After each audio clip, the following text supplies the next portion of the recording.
Olá, hoje é dia 11 de julho de 2024. Nós já passamos dos 9 meses completos da guerra em Gaza, mas a julgar pelo silêncio da imprensa, um silêncio meio generalizado, um sumiço do tema, né, dos nossos meios de imprensa, dos nossos jornais, das nossas TVs, alguém poderia pensar que a guerra já acabou.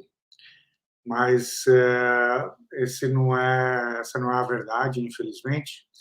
Ela segue com força total, na verdade. Ela segue no mesmo ritmo de antes, mas eu acho que chegou um momento em que podemos tentar um balanço geral para dar sentido ao que vem acontecendo na guerra. Então é isso que eu vou fazer neste vídeo aqui.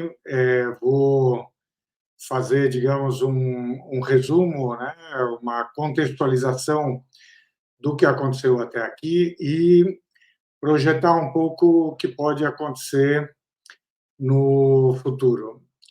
Então, deixe-me começar com a contextualização. Eh, Já há muitos anos, eu digo que o que a gente vê na Palestina. E percebam, aqui só para deixar isso bem claro, quando eu digo Palestina de modo geral, ou falo de Palestina histórica, eu estou falando de um território que abarca o Estado de Israel hoje, abarca a Cisjordânia, que seria o Estado da Palestina, né, mas que é hoje um território palestino ocupado por Israel, e abarca a faixa de Gaza, que também seria parte do Estado da Palestina, junto com a Cisjordânia, mas que, não estando sob a ocupação direta de Israel, está já há muitos anos sob bloqueio israelense. Então, para deixar isso um pouco mais claro, eu vou compartilhar com vocês este mapa. É um mapa simples, mas que fala desses três espaços e mostra também para vocês quem são os vizinhos e onde estão as fronteiras, digamos, desses territórios com os vizinhos. Então, se vocês olharem bem esse mapa, vocês veem ali a parte em branco é o que seria o Estado de Israel atual, oficial, reconhecido pela ONU, reconhecido por muitos estados do mundo, uma boa parte, a maior parte dos estados do mundo. Depois vocês veem nas outras cores, West Bank, Cisjordânia, Gaza. Esses dois espaços seriam o Estado da Palestina hoje, né? Quer dizer, se a gente consultasse hoje a ONU, a Corte Internacional de Justiça, a posição da maior parte dos estados, eles nos diriam que esses dois espaços, a faixa de Gaza e a Cisjordânia, são os territórios palestinos que constituiriam o Estado da Palestina, segundo o direito internacional, hoje. Esses dois territórios, esse mapa, então, digamos, como ele se apresenta aí, ele daria à Palestina 22% do território da Palestina histórica, ou seja, a Palestina histórica é aquela que une tanto o Estado de Israel hoje quanto o que seria Palestina. O plano de partilha que foi aprovado pela ONU em 1947, ele dividia de modo diferente, era quase que meio a meio. Então, em 48, a Palestina seria um estado maior do que é hoje, o dobro do que é hoje, pelo menos, e esta configuração que a gente vê hoje é aquela que resulta, digamos, do consenso internacional a partir de 1967, momento em que Israel conquistou territórios de vários países árabes e, entre esses territórios, os territórios da atual Palestina, Gaza e Cisjordânia. Depois, mais tarde, Israel se retirou, digamos, de Gaza enquanto presença militar local dentro de Gaza, mas manteve um bloqueio contra Gaza que persiste até hoje. Os territórios da Cisjordânia estão hoje sob ocupação israelense ainda. Tá? Então, quando a gente está dizendo, portanto, isso é para mostrar para vocês a que me refiro quando eu falo da Palestina histórica, ou quando eu digo simplesmente Palestina, sem me referir ao Estado da Palestina, ou à Cisjordânia, ou a Gaza. Eu estou falando dessa realidade territorial histórica. Então, com relação a esse espaço histórico, eu venho dizendo já há muitos anos que ali aconteceu uma corrida, se vocês quiserem, entre duas tragédias, dependendo de quem você perguntar, eles verão a tragédia em um lugar diferente, a corrida entre duas mortes, a corrida entre dois desaparecimentos, se vocês quiserem. O que eu quero dizer com isso? Eu quero dizer que há muitos anos já a realidade na Palestina histórica é a de uma corrida entre o desaparecimento da Palestina e, portanto, o desaparecimento da possibilidade de um Estado palestino e também o desaparecimento, ou pelo menos o esvaziamento, em grande medida, da população palestina de toda essa região que é a Palestina histórica, ou seja, uma expulsão dos palestinos e a impossibilidade do surgimento de um Estado palestino. Ou seja, o destino da Cisjordânia e de Gaza seria um destino, e esse é o destino planejado por Israel, está muito claro, não precisa ir muito longe para fazer a prova disso, seria o destino de esvaziamento da sua própria população e uma incorporação desses territórios ao Estado de Israel. Então, deixaria de existir Palestina e ficaria existindo apenas Israel. O outro projeto, a outra morte, o outro desaparecimento, chamem como quiserem, está no desaparecimento do Estado de Israel, e aqui é preciso que isso fique bem claro, enquanto Estado para o povo judeu exclusivamente. Ou seja, que chegaria o momento, se Israel não tivesse sucesso no plano de impossibilitar o surgimento da Palestina e expulsar os palestinos, a história nos levaria a um momento em que, dentro de um mesmo território genérico, geral, total da Palestina histórica, haveria uma maioria populacional palestina que faria com que, primeiro, se passasse por um longo estágio de apartheid, que já está em existência hoje, e depois, provavelmente, a história, sendo o que é, ela diria que não deve subsistir um estado de apartheid, portanto, Israel se veria, o Israel ampliado, né, se veria forçado a se transformar num país, digamos, democrático, que dê direitos iguais a todos os seus cidadãos. Os palestinos sendo maioria, Israel deixaria de existir enquanto projeto de Estado exclusivamente para os judeus. Então, há muito nós vivemos esta corrida e nós precisamos entender a guerra que está acontecendo agora como um momento dentro dessa corrida. A corrida continua.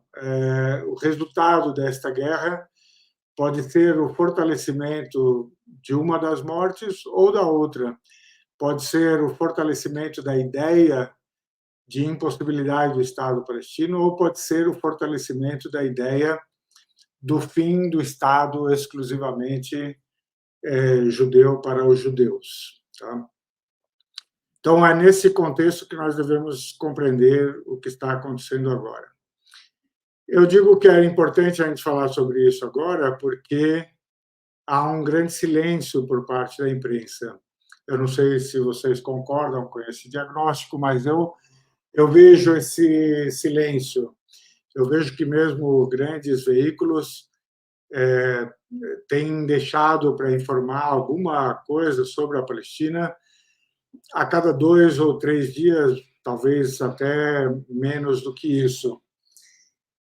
Por que eles fazem assim? E porque eles normalmente escolhem um fato entre vários possíveis, né?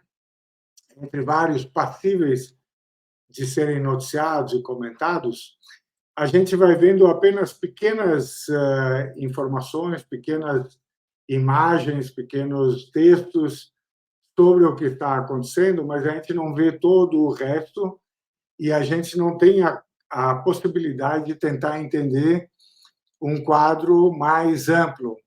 Esse silêncio, normalmente, pode ter várias explicações.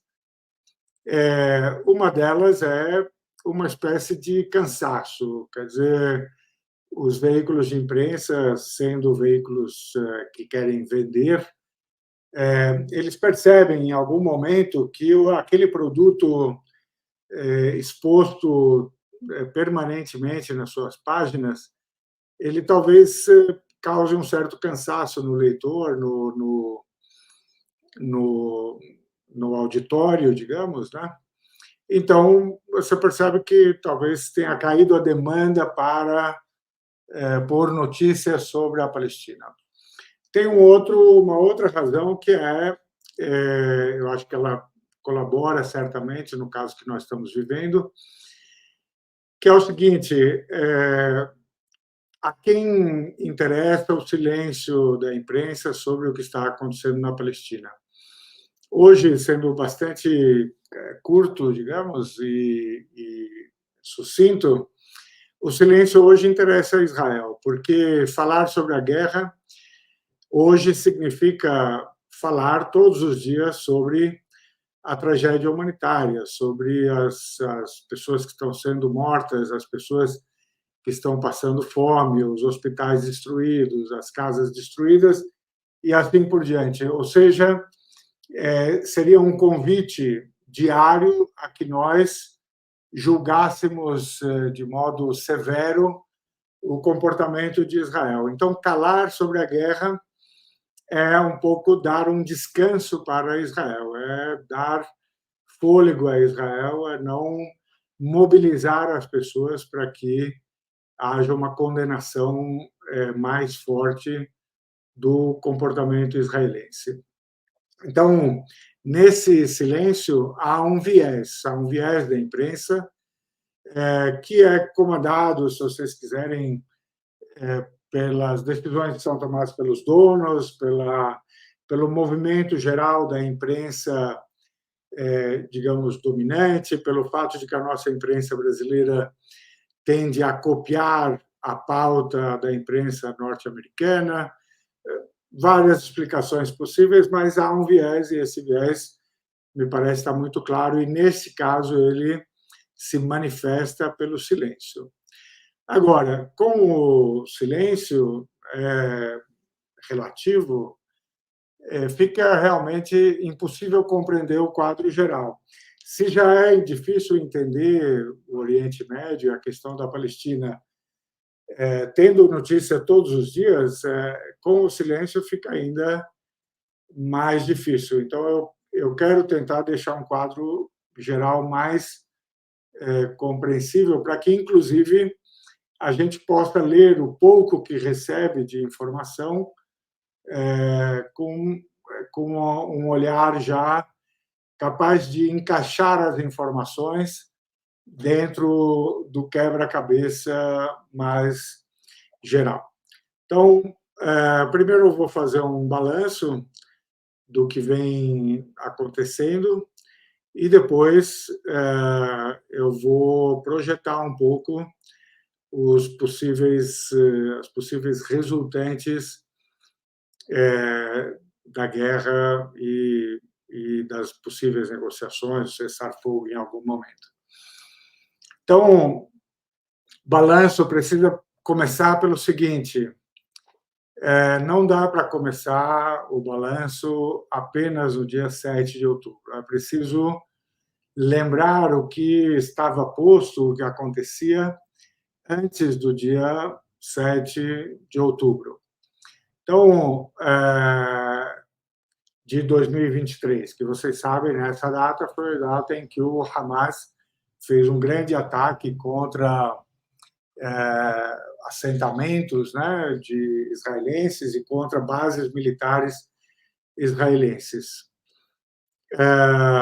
Então, o que acontecia antes do dia 7 de outubro? Se vocês permitirem que eu volte ao mapa aqui, eu vou explicar um pouco com suporte, digamos,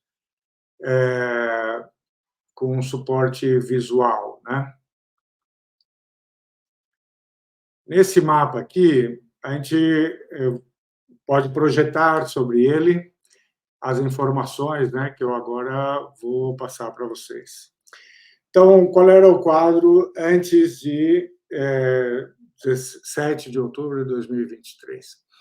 Gaza, como eu dizia para vocês, não tinha uma presença israelense direta, militar, desde 2005, mas desde 2007, que foi o momento em que houve uma espécie de guerra civil palestina, em que a autoridade palestina tentou derrubar o governo que era de união nacional e que tinha membros do Hamas, e isso porque o Hamas tinha ganho as eleições de 2005. Então, nesse momento, há uma espécie de separação, o Hamas passa a governar Gaza e a autoridade palestina continua governando a Cisjordânia.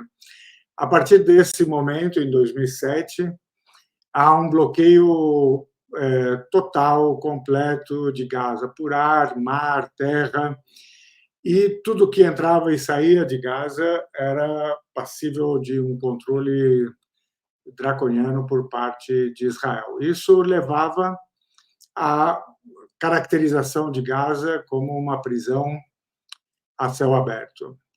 Na Cisjordânia, tem uma presença militar ainda grande israelense, portanto, é um território, a Cisjordânia é um território palestino sob ocupação israelense. Eu vou mudar a imagem aqui para vocês verem o que seria o regime territorial, né, da Cisjordânia, de acordo com os acordos de 1993 de Oslo, que previam que haveria dois estados, um palestino e um território israelense que já existia, né? Aqui, essas várias colorações são a divisão em 3 tipos de áreas da Cisjordânia. Então, essa é a Cisjordânia. A Cisjordânia estaria dividida em 3 tipos de áreas. Uma área sujeita ao controle total, em princípio total, da autoridade palestina. Uma outra sob o controle da autoridade palestina, mas com uma presença e colaboração permanente com as forças de ocupação israelenses, e a maior parte, aquela que está em cor laranja aí, estaria sob a autoridade direta, a ocupação e a autoridade direta de Israel. Mas o fato é que, no final das contas, Israel exerce a autoridade de um poder ocupante sobre todo esse território, o que, inclusive, significa controle sobre a construção de casas, sobre onde os palestinos podem morar, sobre onde eles não podem morar, sobre a destruição das casas dos palestinos, sobre autorização para instalação de assentamentos exclusivamente para os judeus e assim por diante. Então, a área da Cisjordânia é totalmente área, digamos, ocupada por Israel, sujeita à sua autoridade, e ali, de fato, havia esse processo permanente de limpeza étnica ou de expulsão gradual dos palestinos, de impedir que os palestinos se instalassem ali, de destruir as casas dos palestinos construídas sem licença, recusar a licença para que os palestinos construam suas casas, dar licença para que os colonos judeus construam seus assentamentos. Para vocês terem uma ideia, nos últimos anos, as licenças para a construção na Cisjordânia, lembrem-se, território previsto para ser Estado da Palestina. Na Cisjordânia, as licenças para a construção de casa por palestino constituíram 1% das licenças dadas, ou seja, 99% das licenças dadas para a construção foram dadas para judeus. Claro que aqui, nesse mapa, não aparece Jerusalém, mas Jerusalém, segundo os acordos de Oslo, deveria ser posta, digamos, num processo de negociação de status definitivo, mas o consenso internacional era de que Jerusalém deveria ser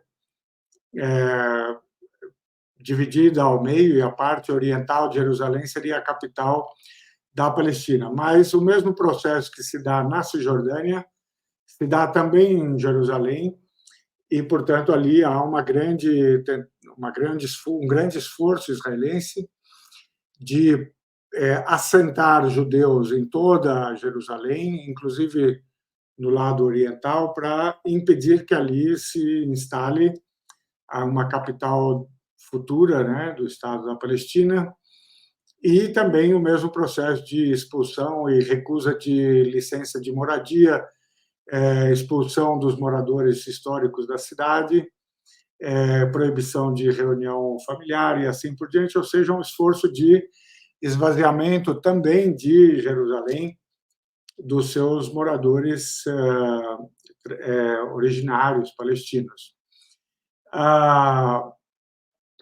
Depois, no território israelense, voltando aqui ao Israel propriamente dito, né? No território israelense, que os palestinos chamam de Palestina de 48, é preciso lembrar que há ali uma parte da população, mais ou menos 20% da população de Israel, do Estado de Israel, que são palestinos que restaram ali, que ficaram ali depois da Guerra de 48, ou seja, são aqueles que não chegaram a ser expulsos das suas casas originárias, etc. Eles estão concentrados em algumas partes do país, mas constituem 20% da população. Mas há hoje um consenso de que essa população é, na melhor das hipóteses, uma população de segunda categoria em Israel. Isso foi consolidado em muitos instrumentos jurídicos, mas basta mencionar a lei que eles chamam de lei fundamental, lei única de 2018, que diz que, basicamente, Israel é um país em que se reconhece o direito à autodeterminação apenas para os judeus e, portanto, não reconhece os mesmos direitos de autodeterminação para os palestinos em Israel, os palestinos israelenses. E, finalmente, vocês têm um quadro que é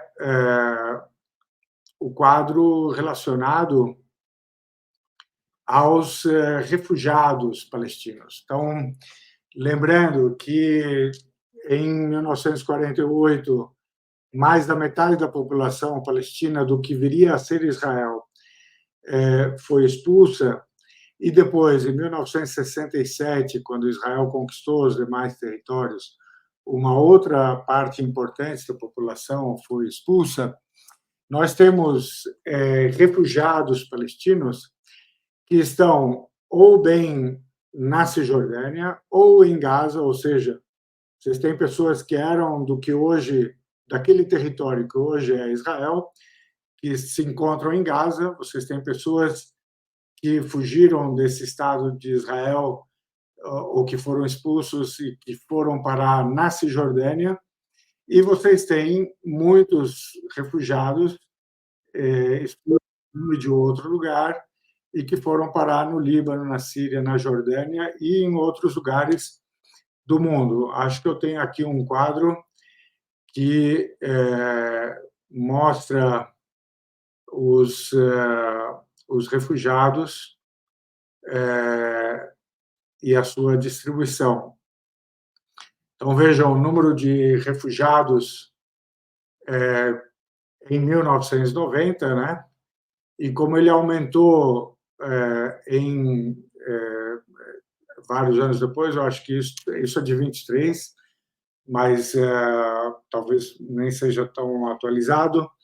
Mas vejam que há praticamente um contingente de 5 milhões, e esse é o número, digamos, grosso modo, esse é o número de refugiados palestinos reconhecidos pelos órgãos da ONU, especialmente pela UNRWA, que é a agência da ONU que está responsável pelos refugiados palestinos. Então, vocês vejam que há uma distribuição entre os países vizinhos e também dentro da Cisjordânia e da faixa de Gaza. Ou seja, há 5 milhões de palestinos, isso é um contingente muito grande, de refugiados, de pessoas que estão fora do seu lar originário. Então, esse quadro geral diz o seguinte: antes do 7 de outubro, tá? Gaza estava totalmente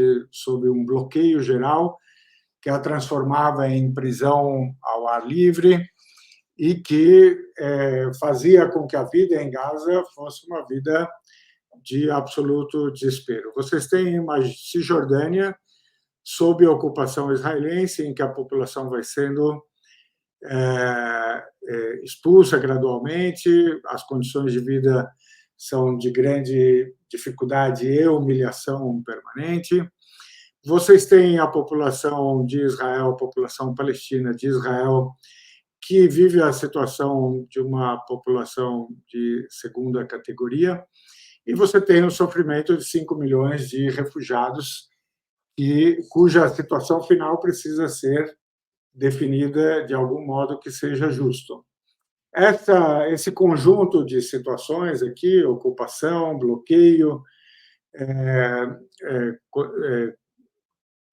divisão, digamos, ou restrição de direitos em Israel, e o problema dos refugiados, tudo isso, as organizações internacionais, mais recentemente, Anistia Internacional, Human Rights Watch, classificaram de modo geral, quer dizer, não é a única coisa que acontece ali, mas eles identificaram, essas organizações identificaram que em todos os lugares, em relação a todas as divisões da população palestina, havia uma situação de apartheid já instalada. Além do apartheid, há, como eu disse, essa tentativa de limpeza étnica, porque há uma expulsão permanente dos palestinos, há uma recusa de que os refugiados tenham o direito de voltarem às suas vilas, às suas casas, às terras onde viviam os seus ancestrais. Tem uma multiplicação, além da ocupação na Cisjordânia, tem uma multiplicação de assentamentos e, portanto, uma tentativa de troca da população na Cisjordânia, de troca da população palestina por assentados judeus, por colonos judeus que vêm de vários lugares do mundo. Esse número de colonos hoje é posto em algo próximo de 1 milhão de assentados na Cisjordânia e em torno de Jerusalém, para vocês terem uma ideia. Quando Israel saiu de Gaza e desfez alguns assentamentos que tinha ali, esse número não passava de 200 mil, ou seja, isso era 2005. 2005 até agora, esse número foi multiplicado por 5 e nos dias que correm, vocês podem acompanhar, quando o jornal noticia isso, as iniciativas israelenses de aprovar novos assentamentos e de, na verdade, retirar totalmente a autoridade palestina do jogo do governo, digamos, e passar a governar a Cisjordânia diretamente como um prelúdio a uma incorporação total da Cisjordânia ao território israelense. Isso está sendo trabalhado agora, enquanto ocorre a guerra, certo? Então, essa era a situação pré-7 de outubro. O que vocês viam, digamos, no cenário internacional é que os estados continuavam a falar da melhor solução, diziam que essa solução era necessariamente a solução dos dois estados, mas, no fundo, essa solução dos dois estados estava sendo basicamente enterrada pelos fatos. Os fatos estavam atropelando a chance dos dois estados e ninguém, na verdade, fazia nada para impedir isto. Então, a tranquilidade israelense era tal em tudo isso que eles faziam, que eles acreditavam, pareciam acreditar, e eu acho que os seus aliados estavam de bem com isso, que estava tudo resolvido, que, na verdade, não haveria um Estado palestino, que eles iriam impedir, digamos, a permanência do povo palestino ali e impedir que surgisse um território autônomo da Palestina, né, autogovernado, independente, e que toda a Palestina histórica estaria submetida ao controle israelense e, mais cedo ou mais tarde, esse controle se transformaria em incorporação ao próprio território de Israel, com o mínimo de palestinos restantes. Parecia tão tranquilo esse percurso que o grande tema na questão palestina, israelense, dos últimos anos, vinha sendo a possibilidade de celebrar acordos de normalização com os países árabes.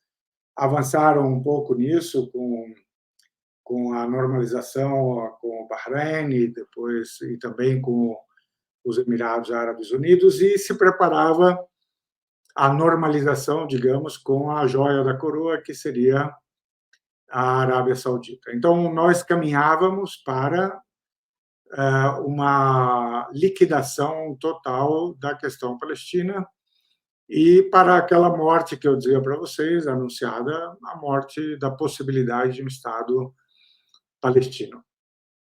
Só quem não acreditava nisso, só quem pensava que as coisas não seriam assim necessariamente, era o que a gente chama de eixo da resistência, sobre o qual eu cheguei a fazer um vídeo aqui, depois eu vou colocar um link, né, sobre o que era esse eixo da resistência. Eu explicava cada um desses componentes, dos seus componentes, né, falava do Hezbollah, falava do Hamas e da resistência palestina de modo geral, falava do Irã, da Síria, do Iraque, do Iêmen, e eu dizia um pouco do papel que cada um deles estava tendo na guerra atual. Mas este grupo aí, este eixo, né, esta coalizão, pensava de modo diferente. Eles pensavam que eles vinham ganhando força ao longo das últimas décadas, que nas várias rodadas de conflito militar entre alguns desses grupos e os israelenses, ou seja, a resistência do Hezbollah no Líbano durante os anos 80 e 90, até forçar a saída de Israel em 2000, a guerra entre o Hezbollah e Israel em 2006, depois as várias rodadas de guerra entre os palestinos e Israel, se vocês quiserem, Hamas e Israel, que aconteceram em 2008, 2009, 2012, 2014, 2017 e depois 2021 e agora 2023, 2024. Ao longo desses vários confrontos, esse eixo da resistência ia percebendo, ia lendo a situação como sendo uma situação de gradual fortalecimento do projeto da resistência e do gradual enfraquecimento do Estado de Israel e dos seus aliados. Então, a cada guerra, eles enxergavam que a fronteira, digamos, entre o poder israelense e o poder do eixo da resistência estava se deslocando para um lugar mais favorável à força dos grupos de resistência, ainda que ninguém tivesse ilusões sobre o enorme poder bélico israelense e também que ninguém tivesse dúvidas sobre o poder das nações ou dos países ou das potências que suportam, que apoiam o Estado de Israel, à frente delas a maior potência militar do mundo, que são os Estados Unidos. Então não havia, digamos, ilusão, mas havia a percepção de que nesse tipo de confronto, que é necessariamente um confronto de natureza assimétrica, né, em que grupos de resistência, de guerrilha, lutam contra exércitos organizados, que aqui eles estavam desfazendo as fragilidades próprias e se aproximando do momento em que eles poderiam enfrentar o poder israelense e talvez tornar o projeto israelense inexequível, certo? Mas só o eixo da resistência pensava nisso antes do 7 de outubro de 2023, ou quem acompanhava os desenvolvimentos na região com mais cuidado, ou mais de perto, pensava que essas coisas estavam de fato acontecendo, que essas transformações estavam de fato acontecendo na região. Então, o eixo da resistência tinha consciência disso, e uma das coisas mais importantes que o eixo da resistência tinha construído nos últimos anos era um caminho, digamos, que levava ao que eles chamam de união das frentes, ou unidade das frentes. Então, era o desenvolvimento de uma ideia de que chegaria um momento em que uma guerra envolvendo qualquer um dos grupos pertencentes ao eixo da resistência levaria ao envolvimento dos demais. E isso a gente está verificando, em alguma medida, nesta guerra de agora.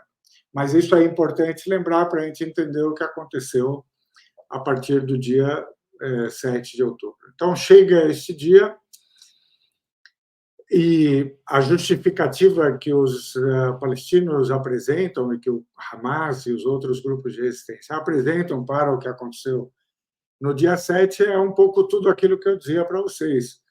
Há o apartheid, a expulsão dos palestinos das suas casas, das suas terras, há um bloqueio insuportável sobre Gaza, há uma humilhação diária na Cisjordânia, há ataques cotidianos contra os lugares santos do Islã, sob o controle israelense em Jerusalém, a mesquita de Al-Aqsa especialmente, e há um processo de maus tratos muito violento contra os prisioneiros nas prisões israelenses, os prisioneiros palestinos nas prisões israelenses, entre os quais havia um grande número de ditos prisioneiros administrativos, ou seja, aqueles prisioneiros contra quem não há qualquer acusação, mas que ficam presos durante muito tempo e são submetidos, como eu disse, a maus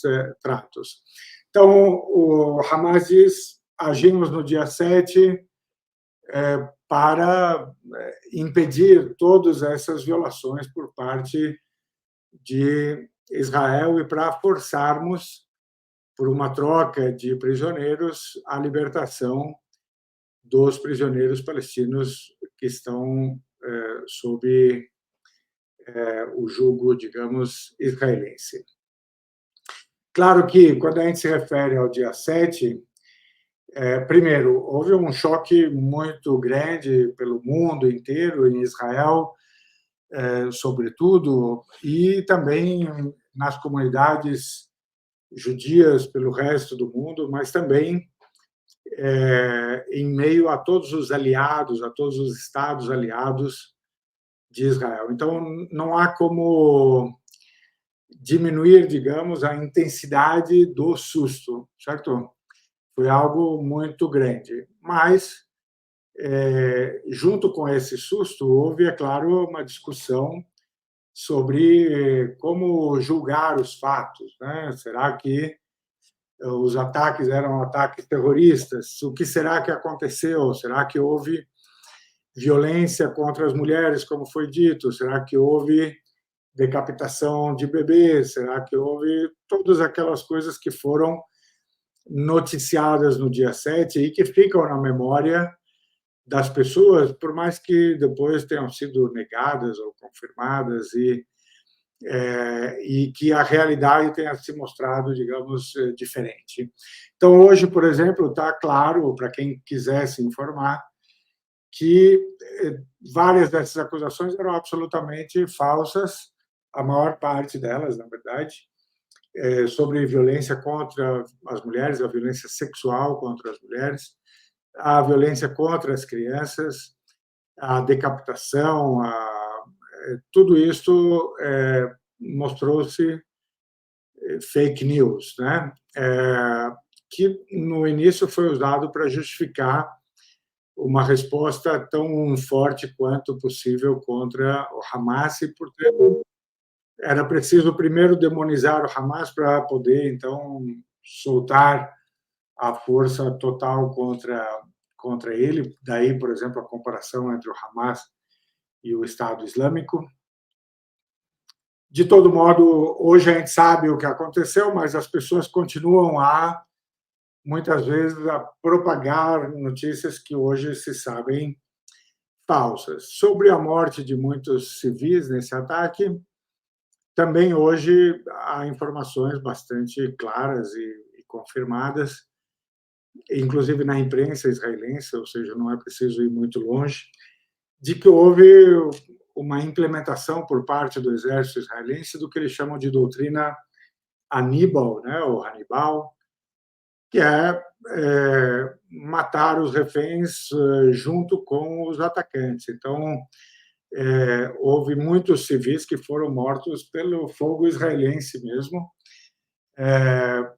enquanto se aplicava esta doutrina, que se tiver um militante junto com a família inteira num carro, etc., pode matar todo mundo. De todo modo, assim, a gente, desde que a gente lide com os fatos, né, a gente pode fazer leituras, sei lá, um julgamento nosso sobre o que aconteceu no dia 7. Então, algumas pessoas dirão: ataques terroristas, como quer que seja, foram ataques terroristas, e outros dirão: uma violência legítima por parte de um grupo de resistência, e é um grupo de resistência que está justamente lutando contra um ocupante. E contra o ocupante você pode usar a violência legitimamente, certo?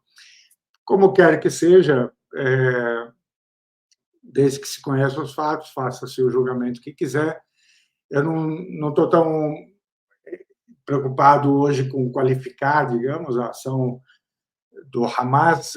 Ah, isso normalmente serve ao propósito, basicamente, de dizer, ó, vamos demonizar, e aí, portanto, a gente justifica, pela demonização, justifica qualquer comportamento israelense. Não é essa a minha opção.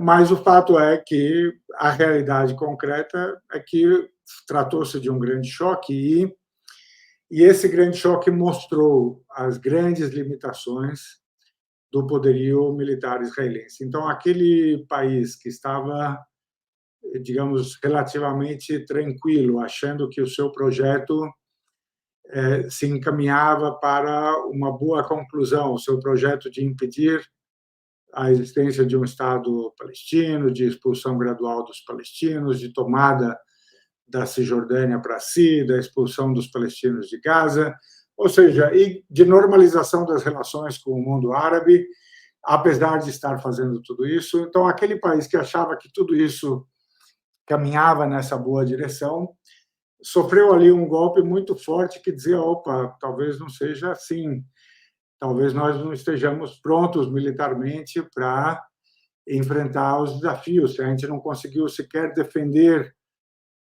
com tropas de elite que temos ali perto de Gaza e que estão ali para cuidar de Gaza, certo? Não conseguimos nos defender contra guerrilheiros que viviam sob 17 anos de bloqueio total, que tem que praticamente fabricar suas próprias armas ou contrabandeá-las, que vivem sob numa situação de grande penúria. Se esses guerrilheiros, poucos, conseguiram sair de Gaza, entrar em Israel propriamente, invadir as instalações militares, tomar militares como prisioneiros, matar mais de 500 militares. Ou seja, isso tudo mostrou uma grande fragilidade, e isto ficou tão claro para Israel quanto para os aliados de Israel, lembrando que logo imediatamente os Estados Unidos enviaram um porta-aviões para a região para sinalizar que eles fariam tudo o que fosse necessário para defender Israel. Então, isso é o que acontece no dia 7. E aí, como eu tive a oportunidade de dizer em muitos momentos, era praticamente como se Israel tivesse perdido a sua guerra no dia 7 e não tivesse mais como recuperar o terreno perdido. Quer dizer, por mais que Israel conseguisse iniciar uma resposta contra Gaza e fazer contra Gaza o que fez até agora, que é praticamente a destruição de toda a faixa, toda a construção, todos os hospitais, todas as universidades, as escolas, as mesquitas. Ainda que pudesse fazer tudo isso, a derrota israelense estava posta no dia 7, porque, e mais, ainda que Israel conseguisse acabar com o Hamas, aquilo que o Hamas conseguiu fazer no dia 7 de outubro mostrava que outros podem fazer muito mais, certo? Então, por exemplo, o Hezbollah poderia fazer muito mais do que aquilo que fez o Hamas. Então, havia ali uma demonstração cabal das limitações do poder israelense. Claro, mais uma vez, essas limitações são relativas. Então, logo em seguida, Israel começou a bombardear, de fato, Gaza, castigar Gaza e a população civil de Gaza de um modo que hoje configura, sem dúvida nenhuma, um exercício de genocídio. Mais de 2% da população de Gaza já foi morta. Então, começou os ataques e prometeu que iria limpar Gaza do Hamas, iria eliminar o Hamas, etc. Mas, normalmente, o que se espera é que Israel, nesses tipos de guerra, Israel sempre teve uma doutrina que é de definir as guerras em pouquíssimo tempo. Ou seja, é contra a doutrina de segurança israelense a ideia de sustentar guerras mais longas. Então, esperava-se que, bom, dessem cabo de Gaza em pouquíssimo tempo e caçassem a resistência islâmica, entre eles o Hamas, mas não só a resistência islâmica, todos os grupos de resistência palestina. Mas eis que estamos há mais de 9 meses nesse processo, a população civil está sofrendo muito, a destruição de Gaza é sem precedentes, mas a resistência palestina segue firme e forte, se vocês quiserem, e está impondo também derrotas militares em Gaza a Israel, mostrando mais limites do poder israelense, que é a limitação na guerra do corpo a corpo, na guerra da ocupação do território, na guerra do corpo a corpo entre lutadores guerrilheiros que saem do meio dos escombros, que saem dos túneis e que vão sempre surpreender os veículos e os soldados israelenses. Então, há uma limitação muito grande do poderio israelense que está demonstrada ali, e é uma limitação que não pode ser compensada pelos aliados. Quer dizer, não há como os americanos irem lá e se substituírem aos israelenses, ainda que se fale hoje de presença de forças americanas e de presença de mercenários ou combatentes contratados, etc. Mas o fato é que não há quem possa desfazer essa limitação, certo? Mas, do ponto de vista humanitário, não há dúvida de que há uma tragédia em curso e ela é de enormes proporções.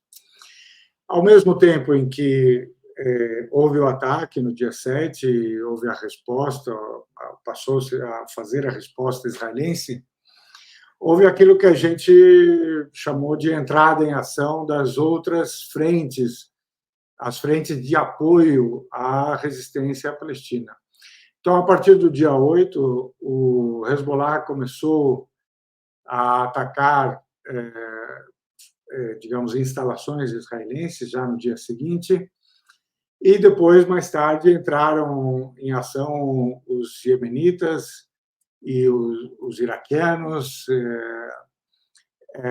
e depois houve um momento em que se envolveu diretamente o Irã, respondendo a um ataque contra a sua embaixada na Síria.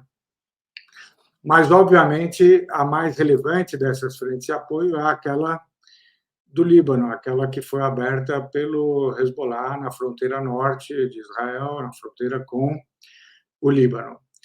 É preciso prestar atenção numa coisa: o Hezbollah abriu esta frente e ele disse desde o começo que era uma frente de apoio à resistência palestina, que ela pararia quando parassem as hostilidades contra Gaza e quando houvesse um acordo entre a resistência palestina e Israel que fosse de contento dos palestinos. Mas, muito importante lembrar, o início dessa frente de apoio, o Hezbollah fez questão de localizar esse início em territórios libaneses hoje ainda ocupados por Israel. Então, do ponto de vista da legitimidade da ação do Hezbollah, o Hezbollah fez questão de atacar territórios libaneses considerados pelo Líbano, considerados pela ONU como territórios libaneses ocupados por Israel. Então, ele estava agindo, o Hezbollah estava agindo contra as forças israelenses presentes no território libanês. Ou seja, do ponto de vista da legitimidade, para que ninguém dissesse que o Hezbollah estava, na verdade, atacando um Estado soberano de Israel, quando ele não tinha nada a ver com a guerra de Gaza. A mesma coisa pode ser dita hoje quando o Hezbollah age contra forças israelenses ou instalações israelenses nas colinas do Golã, que são, segundo o direito internacional, território sírio ocupado por Israel. Mas, como Israel passou a responder aos ataques do Hezbollah, atacando aldeias e, às vezes, aprofundando dentro do território libanês, o Hezbollah, então, passou a também atacar dentro do território israelense oficialmente reconhecido, mas sempre atacando instalações militares até agora. Vocês devem ter visto, e eu depois colocarei também o link, para os vídeos em que eu falei da gravação de imagens por parte de um drone ou vários drones do Hezbollah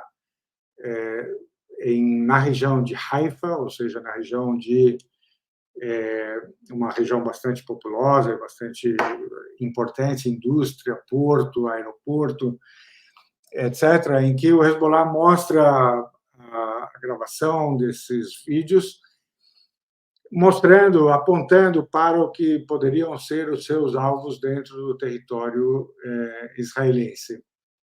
Depois, houve uma continuação desse vídeo, com outras cenas, um discurso do secretário-geral do Hezbollah, em que ele também deixou claro o que poderia acontecer. E agora, então, eu fiz vídeos sobre esses momentos, vocês encontrarão aqui no canal, eu vou deixar na descrição os links. E agora, mais recentemente, há 2, 3 dias, houve mais um segundo capítulo, digamos. Agora, essa ave, né, chamada Hudhud, teria trazido imagens agora muito específicas sobre alvos israelenses nas colinas de Golã, ou seja, em território sírio ocupado por Israel, que é um território extremamente importante do ponto de vista estratégico, porque é muito alto e permite a observação à distância, chegando até a Turquia, a visibilidade que a partir dali se pode ter do que acontece no Líbano, na Jordânia, na Síria, na própria Palestina, e chegando até a Turquia. Então, há uma sinalização de que, talvez, se a guerra se expandir, uma das primeiras frentes em que isto poderia acontecer seria no Golã, e aí o Hezbollah poderia atingir muitos dos alvos israelenses ali presentes. Como vocês sabem, além disso, a ação das outras frentes de apoio, o Iêmen basicamente limitou a navegação no Mar Vermelho e depois até mesmo um pouco no Oceano Índico, mas também no Mediterrâneo, tendo por alvo navios que ou tivessem alguma relação com Israel ou que estivessem a caminho de Israel, ou seja, respondendo ao bloqueio que faz com que Gaza passe fome, com um bloqueio tentativo por parte do Iêmen em relação à navegação marítima com destino a Israel. Isso tem sido tão eficaz que, como sinal, digamos, dessa eficácia, vocês têm o fato de que quem tenta agir contra o Iêmen nesses espaços marítimos não é Israel, são os Estados Unidos e é o Reino Unido, que estão, portanto, tomaram para si esta frente, porque, basicamente, considerando que Israel não teria como se envolver também nesta frente. a partir do Iraque, do Iêmen, há ataques combinados de vez em quando, que ou atingem esses alvos marítimos, ou então atingem portos, ou outras instalações de natureza militar dentro de Israel. Então, também há uma ação, digamos, a partir da resistência islâmica do Iraque, apoiando os iemenitas e combinando as ações com eles. E, como vocês devem lembrar, houve um momento em que o Irã, respondendo ao ataque na embaixada, lançou ali uma revoada de foguetes e de drones que, no que interessava, atingiram os seus alvos, mas que, para serem interceptados, né, na grande maioria, precisou de uma ação concertada entre Israel, Estados Unidos, França, Reino Unido, Jordânia. Ou seja, isso deu uma imagem, uma projeção do que seria uma guerra de grandes dimensões, envolvendo o Hezbollah, nem precisa ser com o Irã, mas envolvendo o Hezbollah propriamente, porque percebeu-se por esse exemplo pequeno o que poderia acontecer com milhares de foguetes e drones que poderiam ser lançados do Líbano em direção a esses alvos muito delicados israelenses e hoje mapeados, e claramente mapeados, porque o Hezbollah mostra esses vídeos, e que não haveria, digamos, todos os dias à disposição 5 ou 6 países mobilizando suas defesas aéreas para poder conter esses milhares de objetos voadores que viriam em direção a Israel. A frente libanesa, que é talvez a mais crítica, ganhou muito destaque nos últimos dias, e daí a pergunta que todos estavam se fazendo: será que a guerra vai se expandir em direção ao Líbano? Será que teremos uma guerra total entre Israel e o Líbano? Israel vai invadir o Líbano, o Hezbollah vai invadir Israel e assim por diante. Esse era o grande tema dos últimos dias, mas, como costuma acontecer em momentos críticos dessas guerras, chega um momento em que você tem uma espécie de impasse. E eu acho que esse é o momento que a gente está vivendo. É claro que a gente pode sair do impasse a qualquer momento, mas esse é o tempo que nós estamos vivendo. Por um lado, há muitas idas e voltas em termos da negociação, né? Então, falando das negociações, há muitas idas e voltas. Às vezes você tem a esperança, parece que vai sair um acordo, e depois você perde a esperança. Eu acho que isso se deve ao fato de que Israel está, ao mesmo tempo, sob pressão para chegar a um acordo, pressão interna, pressão dos aliados, pressão americana, mas o fato é que o governo israelense, pelo menos, se vê diante de um impasse tão grande que não consegue aceitar a ideia de que vai reconhecer a derrota e aceitar a negociação possível agora. Então, ele se vê meio que forçado a continuar a guerra de qualquer modo, como quem tenta adiar o inevitável, como quem tenta prolongar a vida política dos próprios governantes, do Netanyahu e dos seus ministros. Então, há uma tentativa de ganhar tempo, talvez até que Trump seja o novo presidente americano e tal. Ou seja, Israel não parece pronto para uma negociação, não quer a negociação, ao mesmo tempo em que não vê também uma saída muito clara para a guerra, porque eles estão num impasse em Gaza, eles não obtêm vitórias em Gaza, fora o massacre contra os civis, e eles têm um grande impasse na fronteira norte com o Líbano, porque o Hezbollah, demonstrando todos esses fatores de força, mostra o quanto seria desgastante para Israel, talvez o quanto seria um acelerador do processo de de decadência israelense, começaram uma guerra contra o Hezbollah. E está muito claro que o Hezbollah só não começa essa guerra porque ele quer evitar os custos da guerra para o Líbano, que teria, claro, sofreria uma destruição muito grande. Mas Israel não sabe o que resultaria de uma guerra contra o Hezbollah, ainda que eles desejem muito esta guerra e ainda que eles desejem muito fazer, digamos, sumir o risco representado pelo Hezbollah.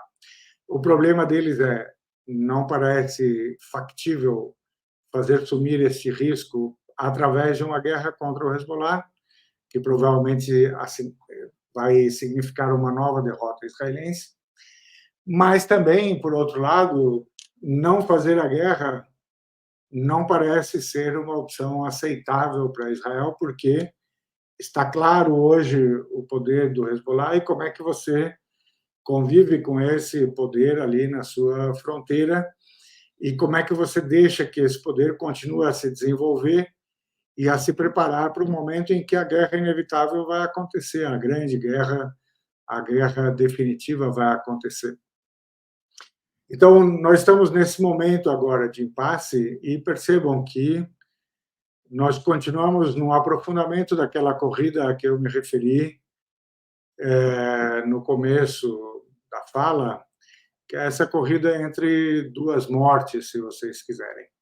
Por um lado, o governo israelense, não sei o quanto ainda pensando racionalmente, mas parece que muito pouco racionalmente, mas esse governo não só continua a apostar na guerra contínua contra Gaza, ou, na verdade, no massacre contra Gaza, mas enquanto guerra, uma guerra que não produz resultados militares positivos para Israel,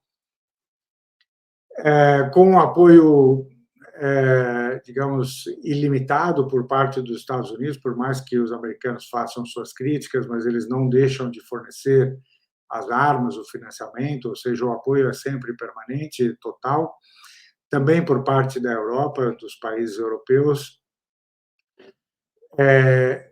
Então, apesar, digamos, de estarem num beco sem saída militar, eles insistem na guerra, ameaçam começar a nova frente contra o Líbano, que seria talvez suicida do ponto de vista de Israel, mas mais do que isso, nos dias que passaram agora, o governo israelense simplesmente aumentou a sua aposta no sentido de expandir os assentamentos na Cisjordânia e não só isso, de afirmar uma autoridade direta por parte dos colonos sobre a Cisjordânia, ou seja, um passo no caminho de simplesmente anexar totalmente a Cisjordânia ao grande Israel.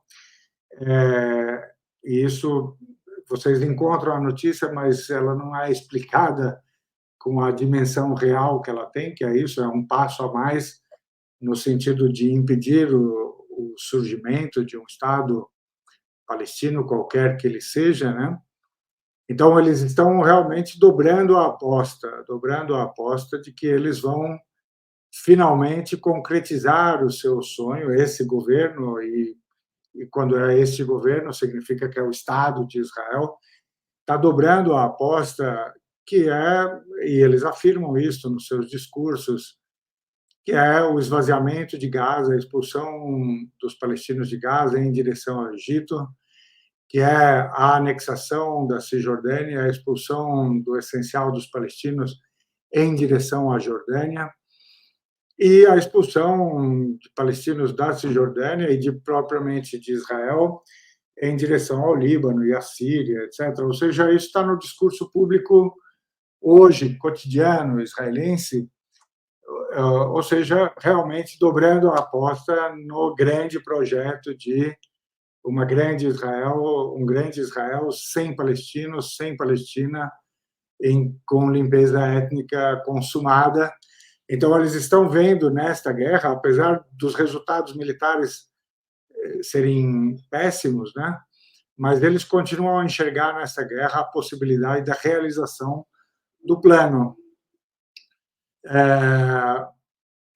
Claro, não se a resistência tiver algo a dizer sobre isto. Militarmente, o bloco da resistência, o eixo da resistência, a resistência palestina, obviamente, ninguém vai dizer que eles estão tranquilos, especialmente a resistência em Gaza, mas eles estão lutando firmemente e obtendo resultados militares muito bons. O grande problema da resistência palestina em Gaza é o sofrimento da população civil. Também eles estão diante de um dilema. Depois do 7 de outubro, depois de 9 meses, eles não têm mais como voltar atrás, eles não têm mais como dizer vamos parar tudo em nome do encerramento do sofrimento da população civil. Inclusive porque Israel não está querendo se comprometer com o encerramento das atividades militares contra Gaza e contra a população civil. Então, Israel nem sequer promete isso, então não tem nem como a resistência palestina dizer unilateralmente que encerra os combates e que vai entregar os prisioneiros israelenses e tal, porque mesmo que eles fizessem isso, Israel continua prometendo que vai lutar até a erradicação total do Hamas e, portanto, até a expulsão dos palestinos de Gaza, certo? Então, não tem mais como voltar atrás, eles têm que simplesmente resistir, ainda que o sofrimento civil seja enorme, né? As outras frentes, claro, a Cisjordânia é uma frente, né? A gente não fala muito disso, mas desde 7 de outubro já morreram mais de 500 palestinos, provavelmente já foram presos mais de 10 mil palestinos na Cisjordânia.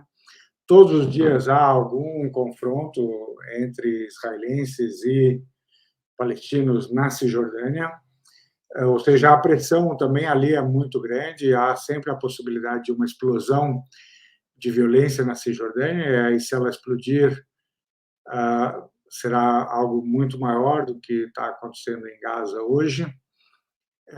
Mas ali também há um sofrimento, digamos, por parte da resistência e por parte da população civil muito grande. A frente libanesa também tem custos muito grandes. O número de combatentes do Hezbollah que já morreram nesses 9 para 10 meses também se aproxima dos 400. Há mortos civis, há muita destruição nas aldeias libanesas próximas de Israel, mas a resistência, digamos, no Líbano está tranquila, no sentido de que está pronta para uma escalada, se houver uma escalada, pronta para mostrar as armas que tem e que ainda não foram reveladas, já mostrou muita coisa que é o suficiente para assustar os israelenses, os americanos, etc., mas ainda guarda muito como surpresa, e está mais do que pronta para um combate, ainda que não queira, digamos, dar início à guerra por conta da destruição que poderia advir, né, para o Líbano. Os iemenitas, claro, estão sendo atacados, etc., mas eles continuam firmes ali na sua intenção de bloquear o tráfico marítimo em direção a Israel. Os iraquianos também estão prontos para aumentar o ritmo se essa guerra crescer, né, em tamanho. Então, assim, o bloco, de modo geral, está tranquilo para uma ampliação do confronto, se ele tiver que acontecer, ainda que haja um quê de incógnita aí, que é a gente hoje conhece as limitações do poder israelense, mas é preciso sempre lembrar que se houver um envolvimento direto dos americanos e de europeus, isso tudo pode sair do controle e a gente não pode não saber muito bem onde é que ficam os limites da guerra depois. Então, esse é o balanço até agora. O que a gente pode projetar para o futuro? Quando acabar esse impasse, a gente não sabe muito bem quando ele acaba, nem como, mas uma coisa é certa, Gaza estará, como está já, totalmente destruída e precisará ser reconstruída. Vai ser necessário garantir a entrada de ajuda humanitária, de apoio, de médicos, de comida, de meios de reconstrução, investimento, escolas, né? Para que Gaza possa retornar a algum grau de normalidade da vida. Se Israel tiver sucesso no seu projeto, isso não acontecerá, porque eles terão, digamos, destruído Hamas e expulsado os palestinos de Gaza. Eu não vejo isso como uma possibilidade, mas é uma possibilidade que os israelenses enxergam.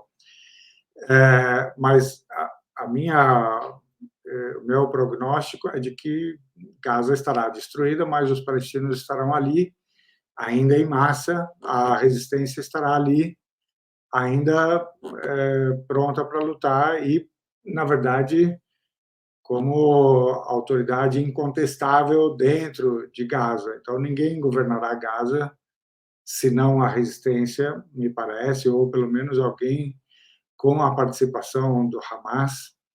Mas isso tudo depende, é claro, de algum acordão internacional que garanta, inclusive, o financiamento para a reconstrução e para a entrada de ajuda e assim por diante. Então, isso é um grande problema. Depois, Cisjordânia também. Se Israel conseguir o que pretende, vai aumentar os assentamentos, vai conseguir expulsar mais os palestinos, etc. Mas isso também não parece tão factível. Acho que é mais provável que a guerra estoure na Cisjordânia antes disso acontecer. Então, nós estaríamos diante, na verdade, de um próximo capítulo da guerra em algum momento, de um futuro não muito distante. Então, isso é a situação, digamos, dos territórios palestinos, ou, digamos, diante de um acordo agora, próximo, um cessar-fogo, todo mundo tomando fôlego para ver o que vem no futuro, etc. Mas há o outro lado, há o que acontece com Israel. Tá? Claro, o projeto israelense, como eu disse, continua na cabeça dos seus governantes, e eu acho que de boa parte da sua população. Ele continua a todo vapor, ou seja, grande Israel, sem Palestina, sem palestinos, a anexação da Cisjordânia, a anexação total e para sempre. Aliás, a anexação já foi declarada de Jerusalém, mas que seja irreversível, digamos. A expulsão dos palestinos de Gaza e normalização com os países árabes e pronto. Isso para eles continua a todo vapor, mas eu acho que continua a todo vapor apenas na cabeça deles. Tá? Israel não só demonstrou a sua fragilidade militar no 7 de outubro e depois ao longo desses 9 meses, mas está hoje muito claro que Israel não só não é aquela força militar que dissuadia qualquer inimigo de atacá-la ou de agir contra ele, Israel, né? Mas ficou muito claro que Israel, para sobreviver na região, especialmente enquanto Estado judeu para os judeus apenas, depende da proteção militar americana, ou seja, não é só financiamento e entrega de armas e tecnologia, certo? A presença, digamos, entre aspas, pessoal dos Estados Unidos para tentar proteger Israel, e mesmo isso talvez não seja suficiente. E isso é dado por questões geográficas, demográficas, topográficas, certo? Quer dizer, Israel é um estado muito pequeno, uma população muito pequena,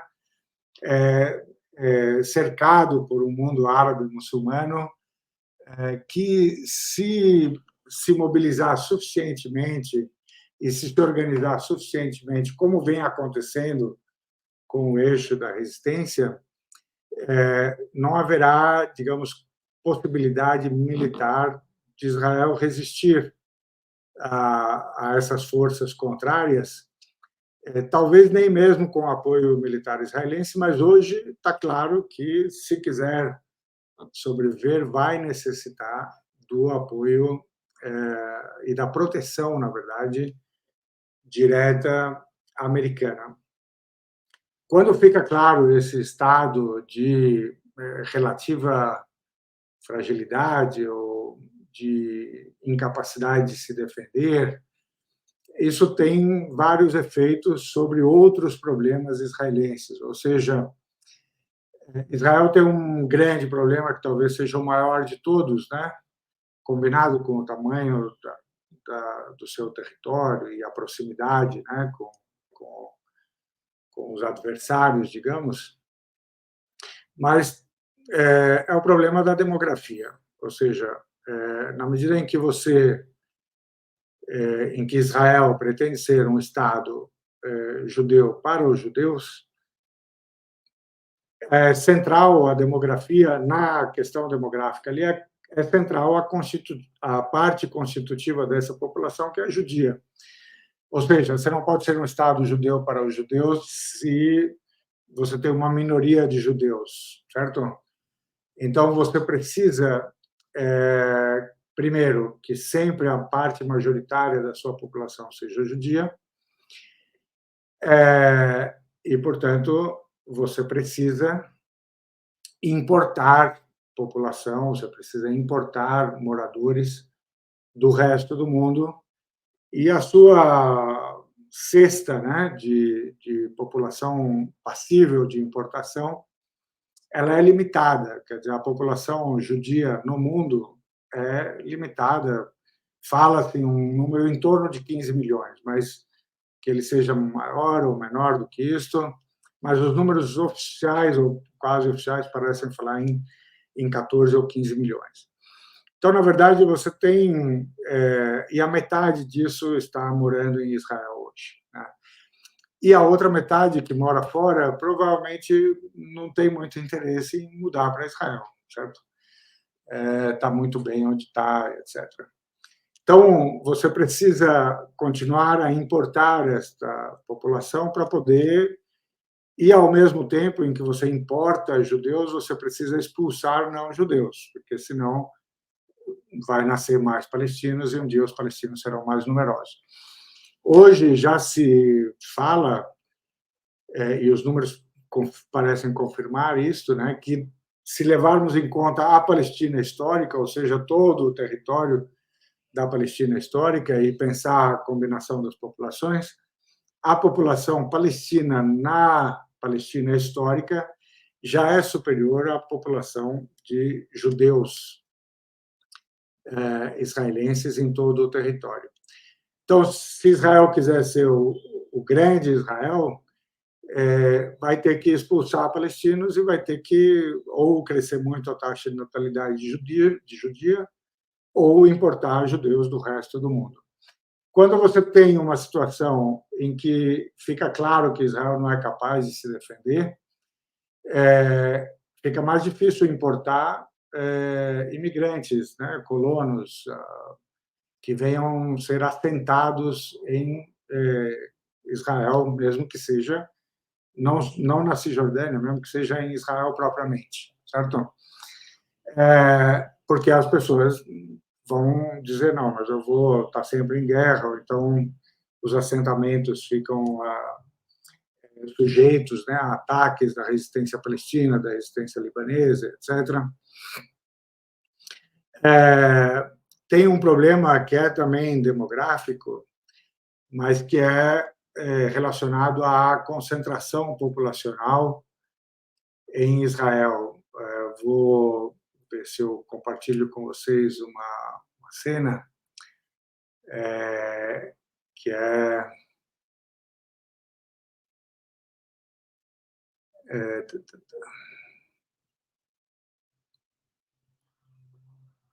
eu acho que, eu não sei se eu guardei aqui, mas deixa eu ver se eu não aqui. Então, aqui está. Essa região chamada Gush Dan, que é a região, digamos, que vai basicamente de Haifa em cima até Asdod embaixo, tendo no seu centro Tel Aviv, né? Essa região é uma região relativamente menor do território israelense, talvez 20% do território total de Israel, né? Mas que concentra uma alta proporção da população judia israelense. Então, o que a gente pode ver, se vocês compararem com o primeiro mapa, né, do território israelense,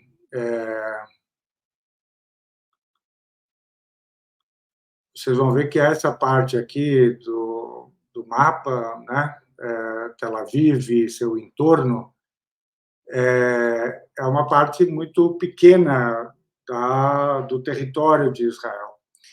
Então, Israel, para garantir, digamos, o preenchimento do seu território com população judia, precisa estabelecer assentamentos em todo o território israelense, mesmo que sejam mais esparsos, mesmo que tenham menor concentração populacional, mas o plano sempre foi de que os assentamentos israelenses em outras partes do território de Israel serviriam quase como postos avançados de defesa do território.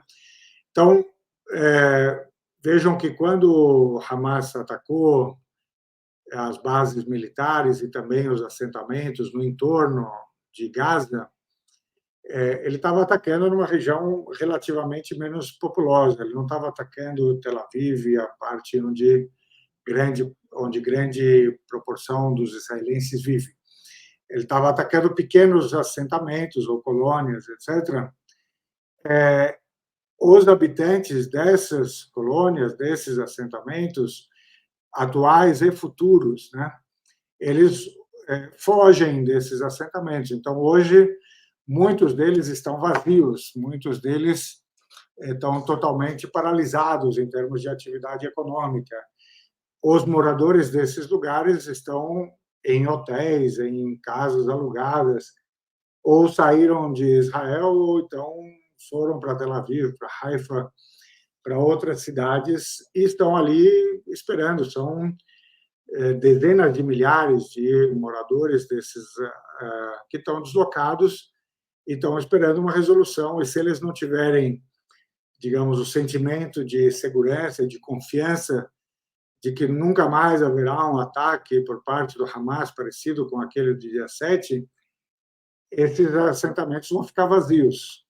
O mesmo está acontecendo no norte de Israel, onde mais de 200 mil moradores ali da região, de vários assentamentos, instalados em Israel, mas próximos do Líbano, eles também saíram. Muitos assentamentos estão vazios, esvaziados totalmente, inclusive de presença militar, por conta dos ataques do Hezbollah. Se houver uma escalada na guerra, mais de 500 mil, pelo menos, serão deslocados. Se ela se estender até Haifa, talvez 2 milhões sejam deslocados, né? Então, há um problema demográfico que se combina com o problema da concentração da população em uma parte muito pequena do território israelense, o que faz que a sensação de segurança, estando ausente, as pessoas não quererão vir de outros lugares do mundo para se instalar em Israel, especialmente se for para se instalar em assentamentos próximos do Líbano ou próximos de Gaza, ou seja, você vai e depois, se isso se estender à Cisjordânia, próximos da Cisjordânia. E pior ainda, se for dentro da Cisjordânia, ninguém vai querer se instalar ali, porque ainda por cima é território ocupado ilegalmente, né? Então, há um problema demográfico, há um problema da concentração da população numa região muito pequena do território, ou seja, na potencial incapacidade de proteger a maior parte do território e ela estar aberta para outras invasões, por exemplo, pelo Hezbollah, pelo Golã da Síria, pela Cisjordânia e assim por diante, ou mesmo por parte da fronteira com a Jordânia, etc. Depois, é claro, há implicações de natureza econômica, há empresas que estão fechando, empresas que estão deixando de investir, empresas que não investirão no futuro, porque se não tiverem a segurança de que Israel continuará a ser uma potência pujante que pode se defender nos próximos anos e décadas, ninguém vai fazer investimentos de longo prazo. E isto se casa com uma coisa que está muito presente no discurso israelense, que é a possibilidade mesmo do fim de Israel. Quer dizer, eu acho que não há um outro país no mundo que, por mais grave que seja a sua crise, as ameaças que sofre, a possibilidade de guerra, de enfrentamento militar, etc., que conceba o próprio fim por conta dessas ameaças, né? Mas Israel é um país que, pela própria natureza, né, por ser um país que depende de colonização por parte de moradores que venham de outros lugares do mundo e que, com facilidade, podem voltar para outros países porque eles têm a nacionalidade ou porque já moravam lá, ou porque não vêem perspectiva econômica ou de segurança em Israel, ou seja, pela própria natureza do projeto, a própria inteligência israelense, os próprios governantes israelenses falam com grande facilidade, com grande naturalidade, da possibilidade do fim. Quer dizer, eles falam hoje, todos os dias, que se a gente não manejar esta guerra como deve ser, a gente não existirá daqui a alguns anos. Se o Netanyahu continuar no governo, a gente já não existirá daqui a alguns anos. Claro, o que eles querem dizer com isso? Eles não existirão enquanto um Estado judeu para os judeus, né?